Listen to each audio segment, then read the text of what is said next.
Join the Craig Levitt Show Sunday evenings from 7 to 8 p.m. on 50,000 Watt News Talk 720 KDWN. The Craig Levitt Hour will be about living the American dream and empowering the American spirit. Sundays, 7 to 8 p.m.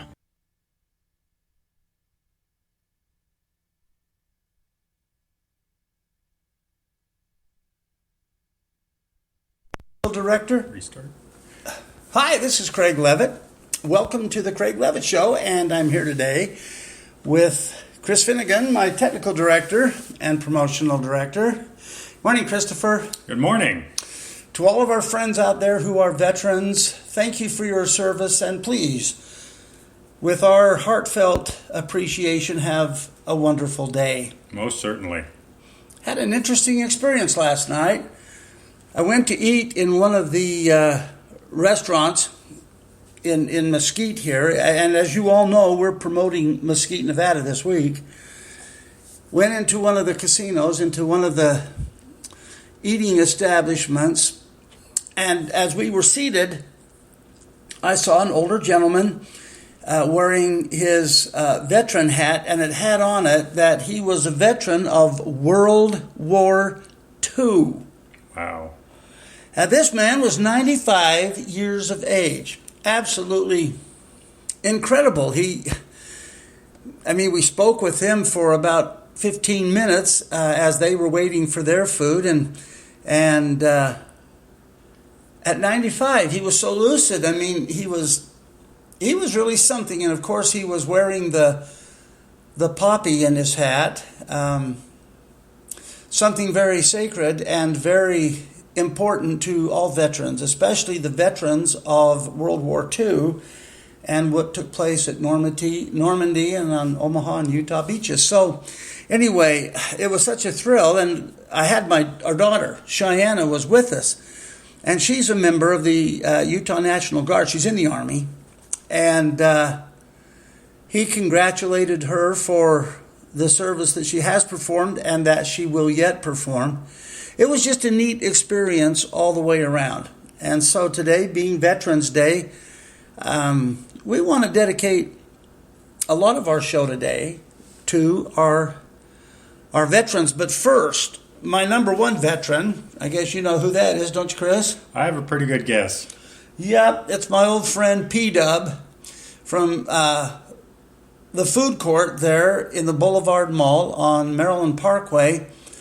He is the entrepreneur of all time. He's going to have a P-Dub's barbecue rib and soul food outlet in every mall across the country.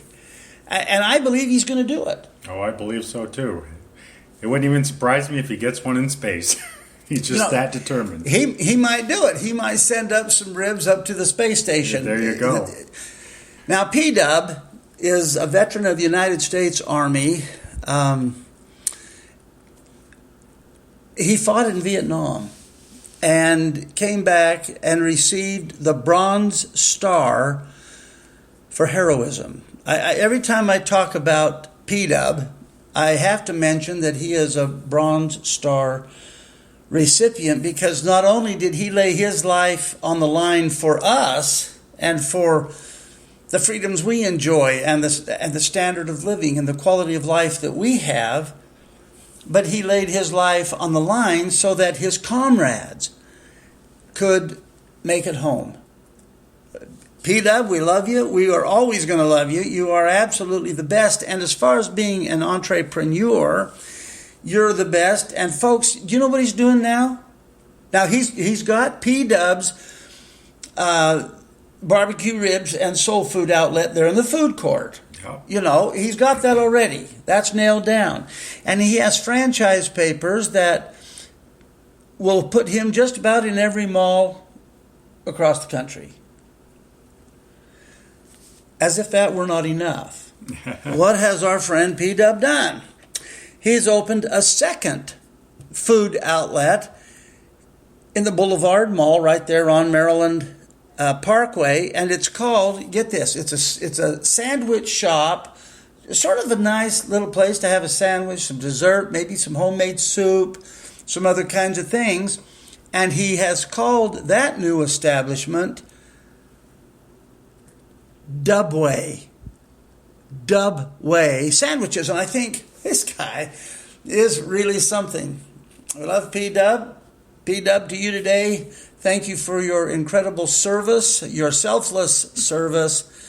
And I hope you have an incredible Veterans Day, because, brother, you and all of those who have served with you deserve it as well.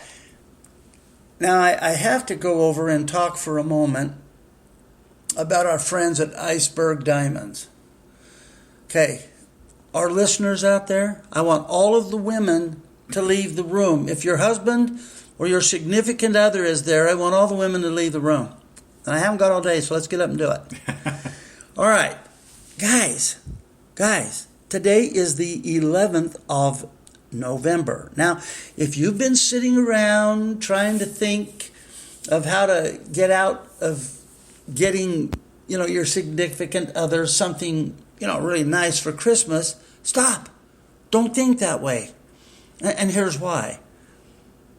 Men are very forgiving. We mess up. Hey, no problem. Go on. Be happy. No problem for me. Somebody offends us, we take it outside in the parking lot, right? We fix it. We go back in, have, some soda together or whatever it is. People who beat the devil out of each other drink after they beat the devil out of each other.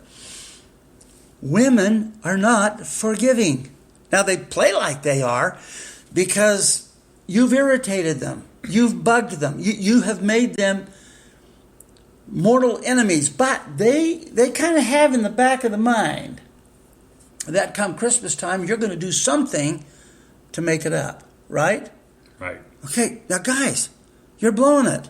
You got to go in and see Andy Kadri, Ali or Dee or any of them at Iceberg Diamonds right there in the Boulevard Mall and tell them your problem. Now, here's what they're going to do. You should be charged every cent of the highest price around because of what you did to tick your significant other off. I mean, you should just be put on the rack and stretched financially to make amends for breaking great-grandmother's vase that came over from Switzerland or someplace. But now listen, because this is pure wisdom, okay? If you go to Iceberg Diamonds, okay, and you go in and you take Andy Kadri and you pull him aside and say, listen, I have really messed up. Yeah, what can you do to help me? Now, he's going to show you some beautiful jewelry, and all of his diamonds carry Gemological Institute of America paper, GIA, the best paper for diamonds in the world. And he's going to show you some beauty. And he's going to know that you're really in a mess. So he could charge you triple and quadruple the price. And to get out of trouble, it would be worth it for you. But he's not going to do that. What he's going to do is he's going to... Okay, ready? He's going to let you purchase this beautiful jewelry at auction prices. That's right, I said at auction prices. And you can't beat that. And you got to have that.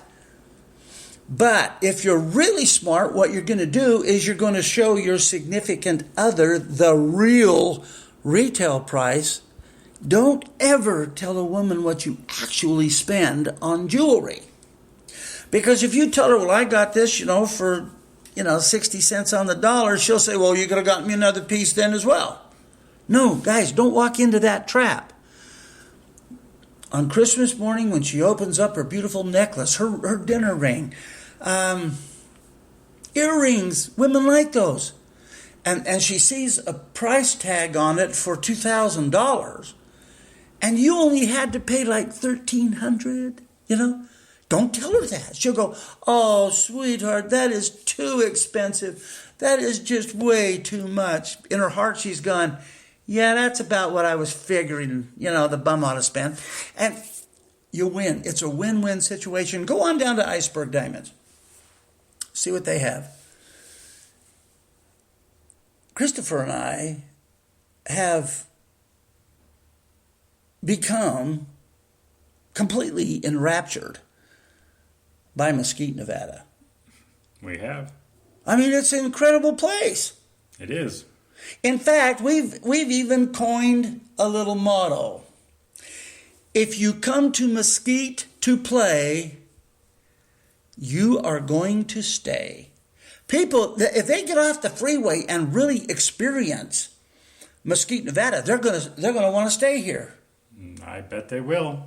I got to tell you something else. I go to casinos to eat. I also go to casinos because over here at the Eureka, it is a family environment. I mean, the staff, so kind, so helpful. They're so good, and everything is so clean. I go there to watch the University of Utah football games. I go there, and all I have to do, I walk up and I say, are you guys going to play the Utah game tonight? Yes, sir. We're going to do that. And they do it, and they make me feel special. And when you're eating at the Eureka or at the Casablanca, I got to tell you, they're great places. They're just different. They're not like the casinos that we have in Las Vegas. And if I had my way, I would tell people in Las Vegas, and those of you, my friend, our listeners, that actually our audience goes from the Pacific Ocean all the way to the Rocky Mountains in Colorado and up to the Canadian border. That's how many people hear us. I would have every one of you come to Mesquite and enjoy the Virgin River, Eureka, and I got to tell you, there's not a prettier place than Casablanca. You agree? I agree. Very, very pretty. And good food. You go to those buffets, I'll walk into them at 190 pounds. I'm coming out at 230. I mean, they have so much, I cannot pick just one dessert. I can't do it. I can't pick. You go up and down the buffet line, and it's like little devils, that fly around and they say, take me. No, you're too many carbs. Take me anyway. No, you're too many carbs. And then there's a chocolate cream pie right next to them. And they go, take me. No, you're going to kill me. No, you're not on my diet. And all you hear is, so finally, to stop the cacophony of the dessert bar saying, take me. I just take one of everything and I shut everybody up, and it is so good. I got to tell you, you come to the Eureka, to the Casablanca, or to the Virgin River, and you're going to enjoy yourself more than you will at any other casinos in Las Vegas. I know that for a fact. There you go. I know it for a fact. So anyway, the old saying again is, if you come to Mesquite to play, you're going to want to stay. You're going to want to stay. And I tell you what a place to stay. Anyway, I get off on a tangent. Indeed you do. But you know what? I love the businesses and ones I mentioned here in Mesquite as much as our friends and our sponsors in Las Vegas, Nevada. But I got to tell you, there are groups of people that get together every Sunday night and listen to our shows in Victorville, California, and some as far down as San Diego. It's like getting together for one of Franklin Roosevelt's fireside chats. and we just have, I get calls from Denver about people who want to make a comment on our shows. And then our daily show, from 11 to 12, Monday through Friday, of course, we go worldwide. Yep. And we get so many people. Do you want to talk about rude? Okay. The other night, Sunday night, I was on one. And my wife always tells me, slow down, enunciate, Speak clearly. Don't get so excited, because I do. I get so excited. I'm bouncing around like a BB in a boxcar, and I have so much fun. Well, one of the responses that came in about our show Sunday night, we had Terry Nerance here, who is the heartthrob, and she is the very pulse of activities and events and productions here in Mesquite, Nevada. She was on, and this person said, well, she was really good, but he was corny. That she did. I'm saying, what? and Terry was. Terry is really incredible. She is. She knows everything about everything that's going on. In Mesquite, Nevada. In Mesquite, Nevada, she is pick a little, talk a little, pick a little, talk a little, pick, talk a lot, pick a little. She is the town crier. Hear ye, here's a list of events. And the list of events here goes on for 2 or 3 pages. It never ends. It's really something. So anyway, we have a whole lot of fun. And just, I told you all about what happened to me at Terrible's gas station. Hey, if you need, you got to get gas anyway, right? I mean, you got to pull in somewhere and get gas. It might as well be Terrible's, and I'll tell you why. They got this neat pop machine. Now, it's not like these pop machines you see everywhere else where you have to push your cup, and you just spray. No, these are cool. These are the new kind. It's a big red pop machine, and you put your cup in there and you pull your hand away. See, and then what you do is there's a little diagram of all of the products that you can get from that machine. So now, for example, I'm hooked on cherry flavored Diet Dr. Pepper. I mean, it's medicinal. For me, it is medicine. That's why I take the doctor. I don't take Coke because, Coke has a bad, I don't take other kind of, but the doctor says, Mr. Levitt, if you will take a 36 to 64 ounce drink of medicine today, your world is going to be better. That'll be $100 for an office visit. So I just, so I go to the machine and I push the button that says Dr. Pepper. And then he sends me out choices. And I say, oh, what am I going with? 3 choices. You can take straight Dr. Pepper, Diet Dr. Pepper. That's one choice. Okay. The second choice is cherry flavored Diet Dr. Pepper.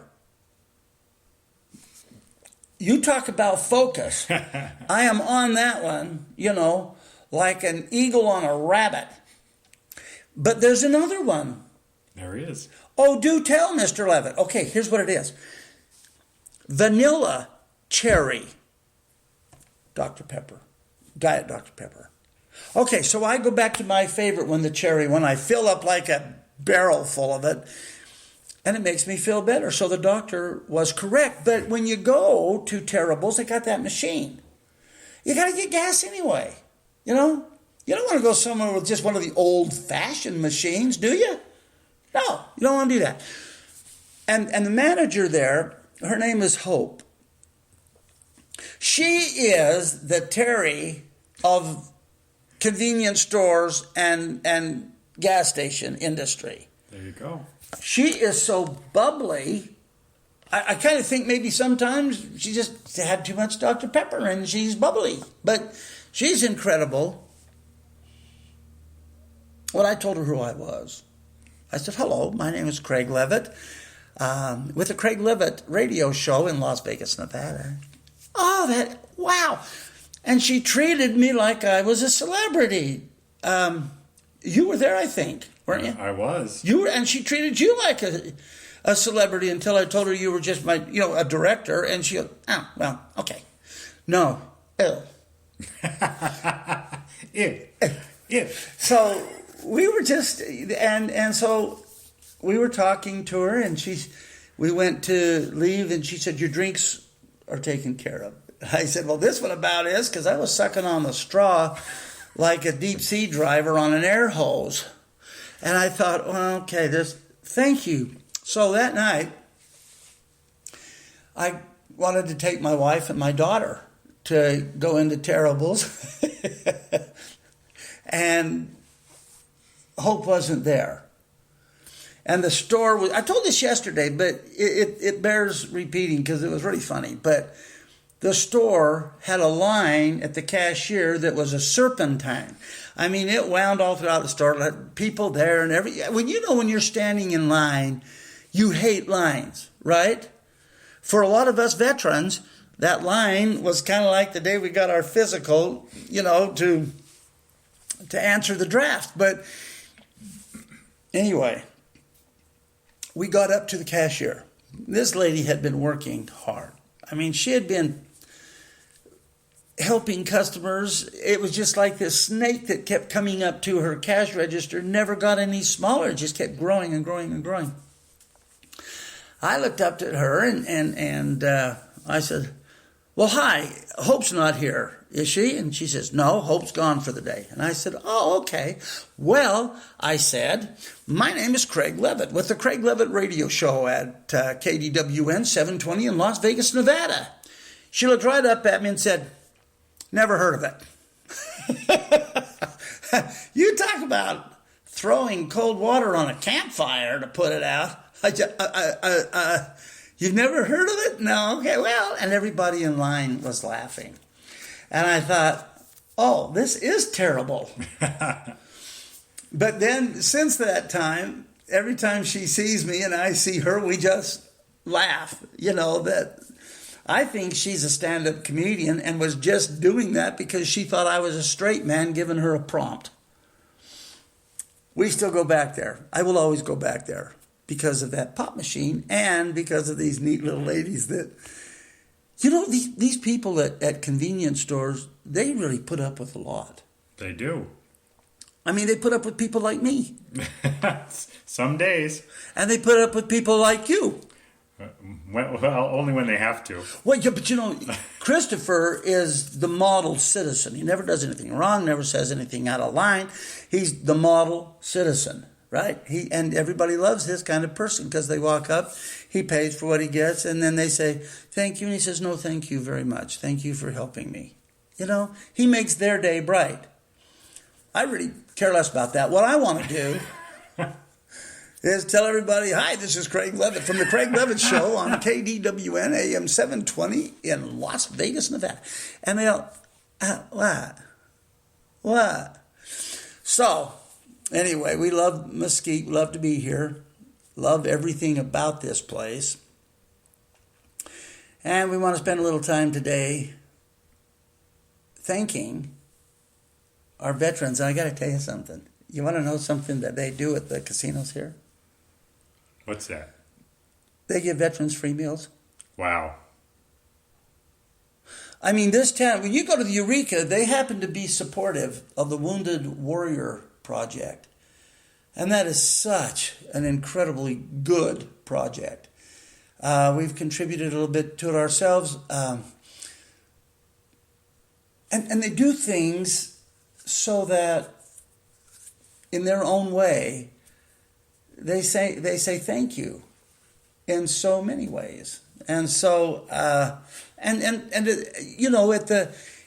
the Virgin River,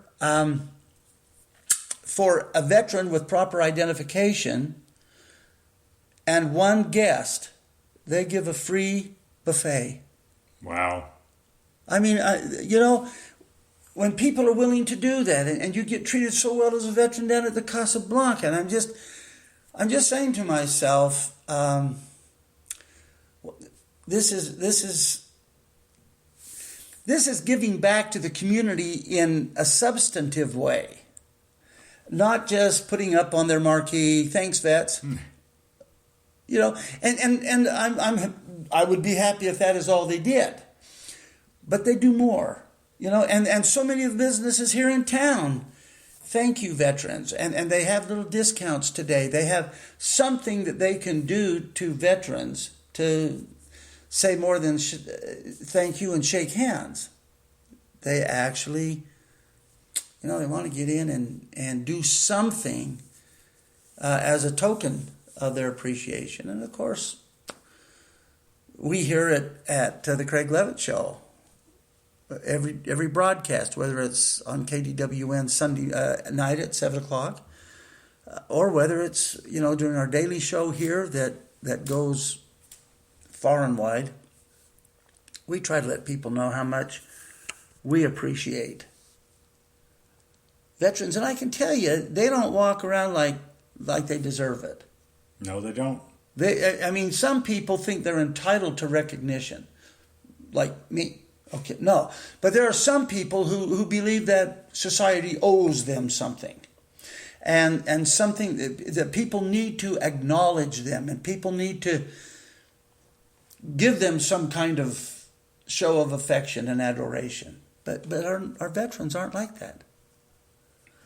Each of them has donated a part of their life.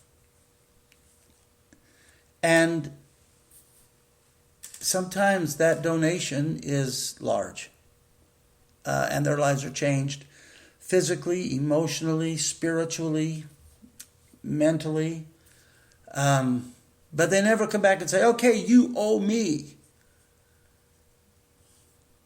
They just go about their lives in a quiet, unobtrusive way. And yeah, we wear our hats and we wear some of our insignia, but it's not because we're trying to draw attention to ourselves. That's not why we do it. The veterans wear their hats and their vests and their medals and rank insignia in honor of their comrades.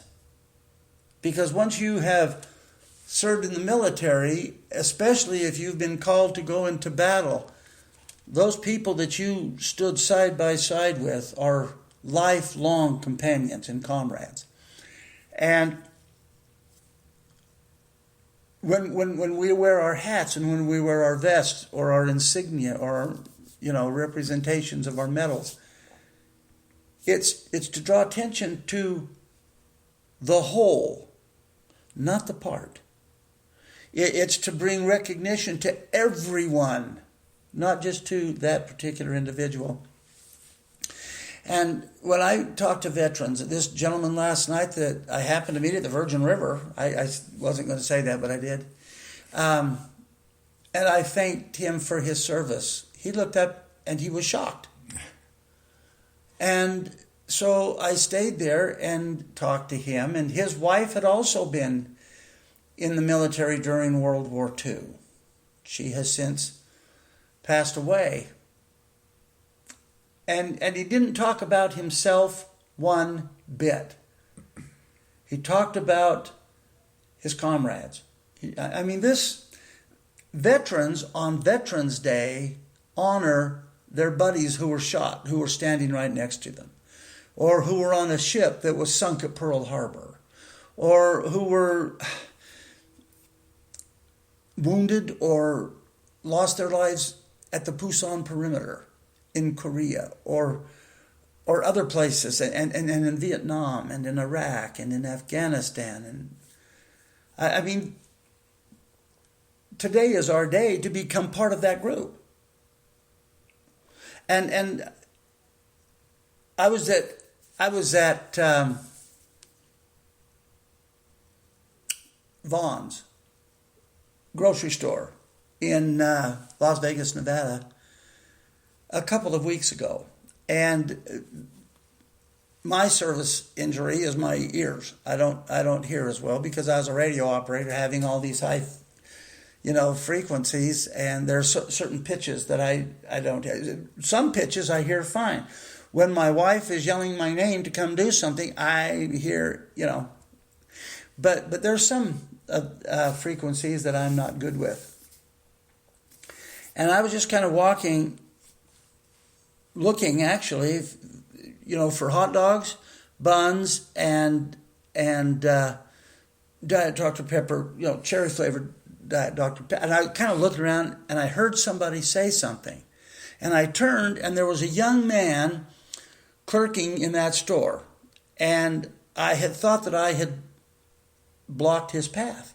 And I said, "Excuse me, son, I am sorry. I'm sorry." And he said, "No.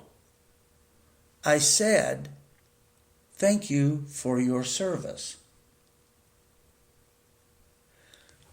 Now, I got to tell you, I said, well, that was awfully kind. Thank you, for noticing. And it's just a pleasure to be a part of what these men and women do and have done.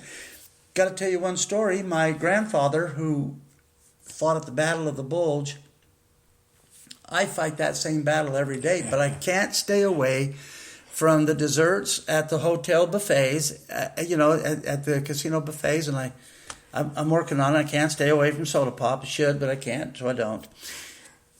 But my grandfather fought at the Battle of the Bulge, and we live in Mesquite, Nevada. Y'all do, and in Las Vegas, and it doesn't get cold. But it was so bitter cold that some of the soldiers didn't care how they died because they were fairly sure they were going to freeze to death, and some did. And my grandfather suffered an injury at the Battle of the Bulge, and he said that it was just so cold that didn't know what to do. I mean, it was just so miserable, and just the war was his second concern. Surviving the night before the liberation, surviving was what it was all about. All right. Now, I'm going to tell you a story that's true, and I hope you'll accept it in the spirit in which it's given. I had a dear friend in junior high and high school. His name was Kenneth Wesley McGee. And by any estimation, he was socially a couple of bubbles off plumb. He was a prankster. I mean, he had such an infectious sense of humor. He did funny things that normally people would get angry at him doing, but it was so funny that they just laughed, even if they were the butt of the joke. And so Kenneth was just fun, a great kid. Now, I think I mentioned yesterday that I'm a Mormon. And don't stop listening because I'm a Mormon. Y'all are something. I have a right to be what I want to be. But Kenneth and I were in the same church. And back in 1966, we wanted to go on a mission. LDS boys go on missions, right? Right. And only one young man every 6 months was allowed to go on a mission. And there were a bunch of us that were eligible. Well, it finally boiled down to my best friend, Kenneth McGee, and me. We were the two left to decide who was going to serve a mission. And it was actually his call because he was older than I. And so he, by a couple of months, he had the prerogative of deciding whether or not he was going to take the mission or wasn't. Anyway, he came up to me one day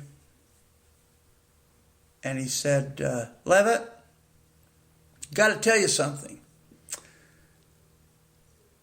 I know you. And I said, yeah, you do. And he says, yeah, I know you. And I want to tell you that you would never make it in the military. I mean, discipline is the last book of your Bible, and you don't read it very often. So I said, yeah. And he said, so here's what I'm going to do, Craig. I'm going to let you go on a mission, and tomorrow morning I'm going to sign up for the Marine Corps. I said, Ken, you can't do that. And he says, yeah, I'm going to do it. No, you can't. And I said, you know what's going to happen? If you are a Marine, you're going to go to Vietnam. And he said, yeah, probably. But he said, if you're in the Army, you're going to go, period. And he said, no, you go on a mission, and I'm going to do it. So anyway, to make a long story short, he did enlist in the United States Marine Corps. And I, true to form, applied and was accepted to go on a mission for the LDS Church. Well, The night they used to in our church, if you were going on a mission, they would give you a missionary farewell, and so the meeting at church before you left was sort of in your honor, and you got to, sort of help plan the program. And Kenneth was going to try to get home from boot camp in time to attend my farewell, but he didn't make it. He couldn't get in fast enough. So that evening, about 7 o'clock at night, maybe a tad earlier, because it was still sunlight, but the sun was, going down. So it was October, kind of like it is here. So I guess it's, just in the afternoon, or late afternoon, early evening. He came by, heard a knock at the door. I went to the door, and there was my best friend, Kenneth Wesley McGee, standing in the dress uniform of the United States Marines. And I mean, he had on the white gloves. He had the saber. His shoes were buffed to such a high polish that literally you could see your reflection in his shoes. And the same with his brass button and his brass belt buckle. Everything on him was absolutely perfect. And I saw him, and he was no longer the prankster. He was still my best friend, but he was no longer a little boy in the neighborhood. He was a United States Marine, and I went out on my front porch. And we talked for a few moments, and he said, "Hey, Lev, 2 years from now, I'll be back here. You'll be back from your mission. We'll meet right here." And I said, "You got it, buddy." And I gave him a salute. Well, he snapped to attention and gave a Marine salute, and there is no branch of the service that does it like they do. I'm an Air Force boy, and a lot of times our salutes were like we were, swishing a fly off our hat, but not this guy. He whipped a salute to me, brought tears to my eyes and a lump to my throat. And then we shook hands, and he wouldn't let me hug him. Friends sometimes do that, they're just a little, "Okay, buddy." No. He was in dress uniform. That was not permitted. I was a civilian. Dude. So we parted. The next day he went to Camp Pendleton for advanced weaponry training, and I went to perform my ecclesiastical opportunity. Well, I had been in my mission about 6 months, and I was down in New Zealand, and I wasn't as popular there as I was. Well, for example, now where the whole world knows me, loves me. So my landlady, we rented an apartment, and she said, "You got a telephone call?" And I said, "I do." "From whom?" She said, "Your mission president." I said, "What?" Because I didn't want to hear from him, because that's trouble, So I went and I picked up the telephone, and I said, "Hello," and he said, "Levitt, are you sitting down?" And I said, "Yes, sir." "No," I said, "No, sir." I was, because I wasn't. He said, "Sit down. Have a seat." And I did. And he said, "I need to tell you that last night," it was the night before, 2 nights before, "your friend Kenneth was killed in Vietnam." I can't tell you what waves of emotion went through my mind and what waves of emotion went through my heart. And my whole consciousness was beaten up in disbelief. That was Kenny. That was my best friend, the prankster. He's the kind that would go around and pick up dog droppings off lawns, put them in a paper sack, roll up the paper sack, light it on fire, and ring the doorbell at 11 o'clock at night and watch people come out and stamp out the fire. I mean, that was my Kenny. That was Kenneth. And now he was dead. And it just ripped my world apart. And the Vietnam War was not a very popular war. And so soldiers who came back from Vietnam were not treated with respect. In fact, many of the soldiers who landed in New York after their tour in the Navy were told not to wear their uniforms, to wear civilian clothes, not to show their medals, or not to show any evidence that they were military, because neither the shore patrol, the military police, or the New York City police could protect them. Can you folks wrap your conscious mind around that?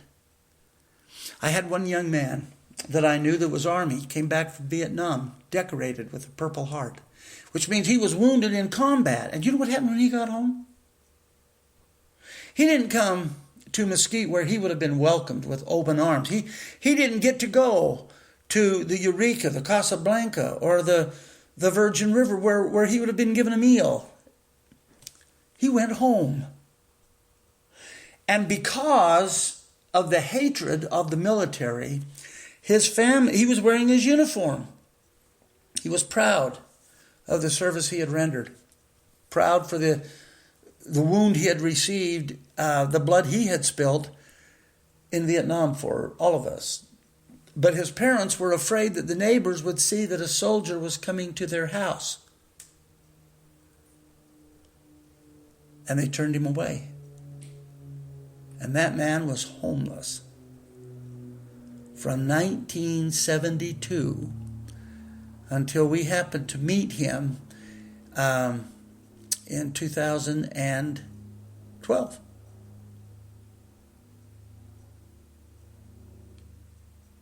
I don't know how you feel about that, folks. I just don't. But I know how I felt when I learned that my best friend's body was brought home, and that as burial services were commenced at the cemetery, that there were people there who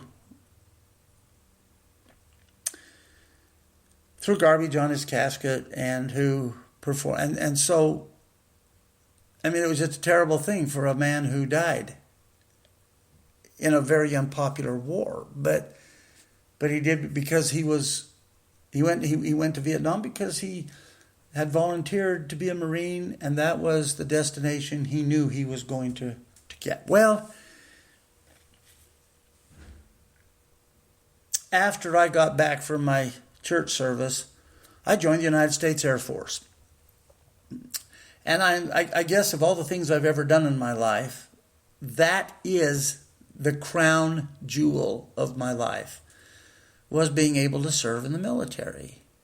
And I don't know, I guess maybe I'm waxing just a little bit more than I should, but sometimes when we think of veterans, we think of ticker tape parades, down Madison Avenue in New York, or we ticker tape parades in small towns and villages and hamlets across the country. But for the soldiers that came back from Vietnam, they didn't get any of that. Nope. They were hated. You can hate the message, but don't persecute the messenger. Yes, World War II, my dear friend from last night, from Korea, from other wars that we've had, you were treated as liberating heroes.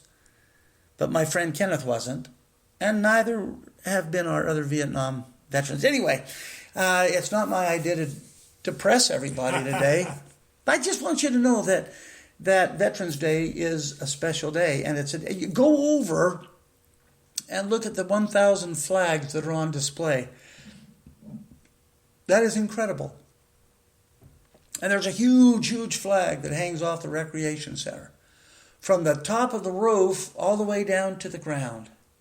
And it makes you feel something of, I don't know, pride, but at least gratitude, for what these fine folks have done.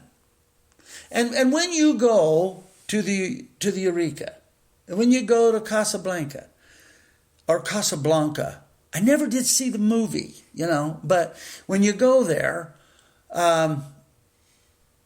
You go to the Virgin River, the Eureka, the Casablanca, and when you go to other places throughout town, but especially those three, and you're eating there, tell the people there, just drop a little note. Thank you for how you support our veterans. Do you think that's a worthwhile thing to do? I think that's a fantastic idea. And I think they set a great example for all the other businesses in town. And indeed the world. Yeah. And that's why we want to tell the world about them. Yes, we do. Now, people who are just going to come here for a weekend, please do. Bring your money. Have some fun. But don't stay here. We want people who want to make this place their home, kind of like we do. I think that after today, no more, I just wanted people today to know that the veterans mean something. And they have not been treated well, those people who have come home from Vietnam and people that came home from Iraq. That was an unpopular war. Why, there were no weapons of mass destruction. They since have found out. Yeah, there really were.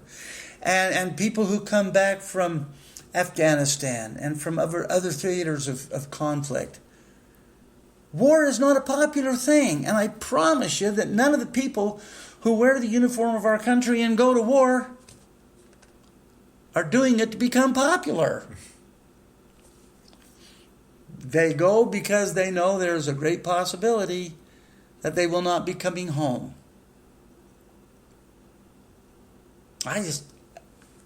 So when you go to the Eureka, when you go, to the Virgin River and you go over to Casablanca, please tell them thank you for what they do for the veterans. From the Wounded Warrior Project all the way down to free meals for people who have served. I think that's a notable thing, and I think we can do that without any embarrassment, without any kind of, oh goodness, because soldiers don't fight and die for the ticker tape parades they might get to be in when they get home. They do it because that's their job, and they've been trained to protect us, our freedoms, our rights, and our way of life.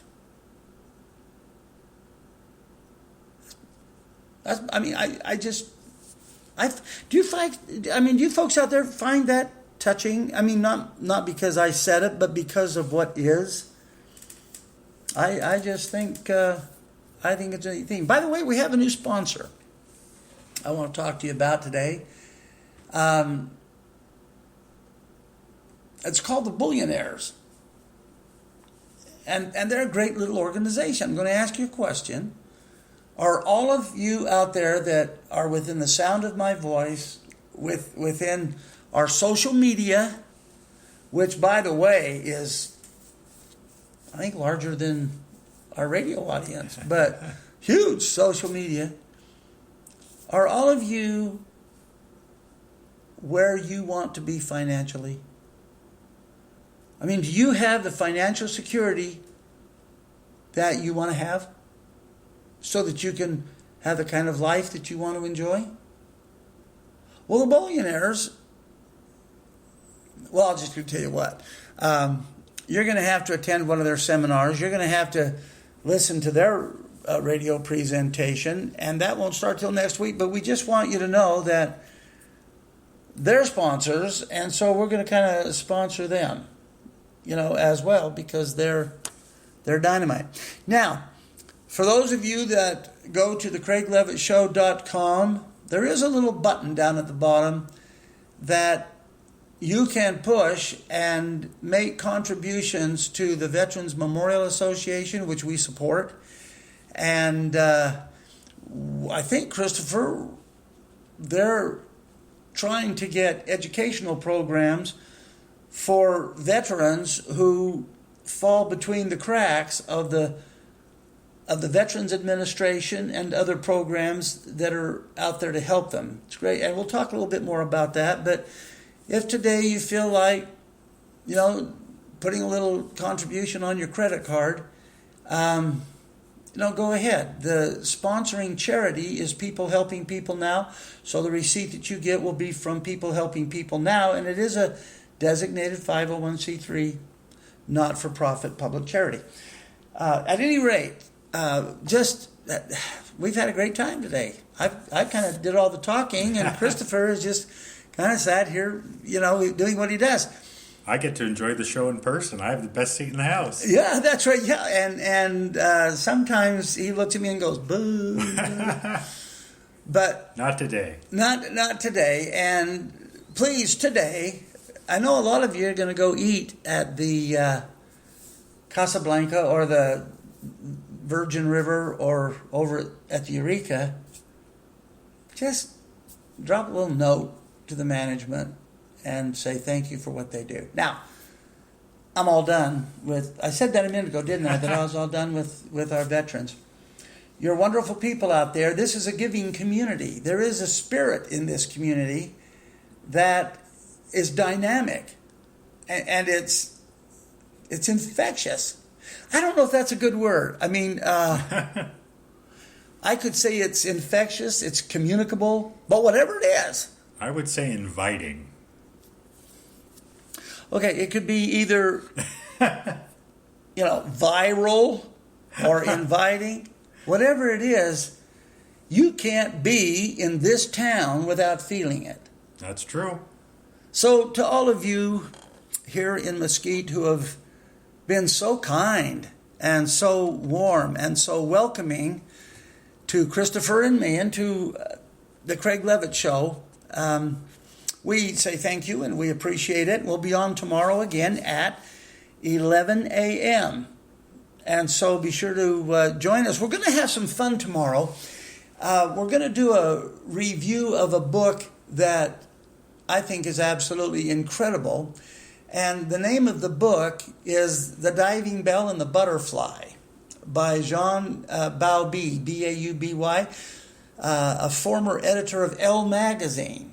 And it's a book that I think will really illuminate and amplify what we mean by the American spirit. And so tomorrow we're going to be talking about that. Until then, this is Craig Levitt saying thank you for joining us today at the Craig Levitt Show. And be sure to join us tomorrow at 11 a.m. And this is Chris Finnegan wishing everyone a great day, good luck, and a happy Veterans Day.